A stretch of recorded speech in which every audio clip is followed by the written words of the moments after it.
Right.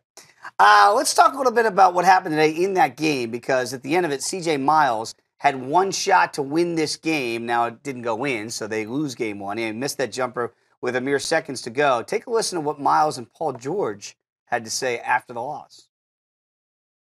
Obviously, we was trying to get a situation for Paul to be able to get the shot to win the game. They ran a double team twice. They had a foul to get the first time. Then they ran and did it again the second time. By the time it got to me, it was under 4. It was going down, so I felt like I had to make a play for us to get a shot off. I thought I had a good look at it, left it a little short. So I gave it up, to soften him up and try to get it back. I talked to CJ about it. Situations like that, I got to get the last shot. I was asking for it. Again, I was trying to give it up and force them to scramble back to the open man so I can get it back. At that time, it's not enough seconds on the clock for them to try to double team again. And, CJ, took it upon himself. I'm confident with all my guys taking shots. That's not the issue.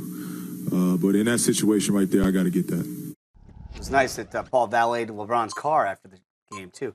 Look, he says, I got to get the last shot. We understand that, Timmy, but he did call for the ball. You could see it. What do you make of those comments, though? Because if you're C.J. Miles, you probably don't feel too great hearing your teammates say that. I think he's spot on. Yeah, he's been sensational, especially over the last 2 weeks, where he was the player of the week in the NBA, then he was the player of the month in the NBA. Was there really enough time? Now, he runs there. Give me the ball back. But there was under 4 seconds to go. What could Paul George have done with LeBron on him that high? It probably would have been a degree of difficulty, the same degree of difficulty as C.J. Miles' shot. So I've been in these shoes before. I was more of a team player myself. So I remember, driving in, everyone would collapse on me and me throwing it out to open guys for shots. And I remember a coach telling me, we want you to shoot that. And I go, yeah, but that guy's open. And he goes, I know, but he's not the guy who's supposed to be taking that shot. That's the old LeBron James adage, right? Back in the day, when LeBron would give it up, everybody said, no, you've got to hold on to the ball. It's the right basketball play, and that's always what I was trying to do. If the guy's open, I'm going to throw him the ball. But if you're throwing the guy the ball, it has 5 points. And that's exactly what C.J. Miles had in this game. If you watch that double team from a different angle, the spacing by the Pacers was awful. Because what happens when you double team Paul George? Well, now you're essentially, the next pass, you're playing 4-on-3. Because 2 guys are on Paul George. Sure. There's only 3 defenders there.